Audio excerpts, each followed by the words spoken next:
All right, so this is the hip adduction machine. It's gonna work your inner thighs. What I like to do to start it, I like to grab the handle and bring everything nice and close. So right here, sometimes it'll be like that as you walk up. So just come right here, lift, bring it all the way to 1 so it's easy to get into the machine. And there you're gonna put your feet equal parts on both sides. So you don't want one being like that and all awkward. So you want them straight. Press on the pad just so you can get a good starting point. And from there, you're gonna lift this handle and bring it all as far out as you can. Good posture the whole time.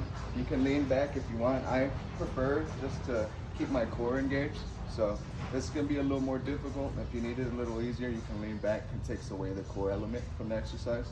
So from here, we're gonna come, breathe out as you push the weight in, and you're gonna inhale, coming back down. Pause at both the top and the bottom. So pause at the top and control back down to the bottom. All right. So that's the outer thigh. All right, here's the hip abduction machine. Your outer thighs. So adjust the weight a little bit down. So same thing. Use this handle to bring the weight in, just so you can start a little easier. Come into the machine. Watch your steps so you don't trip. Come down, sit down, bring this all the way in.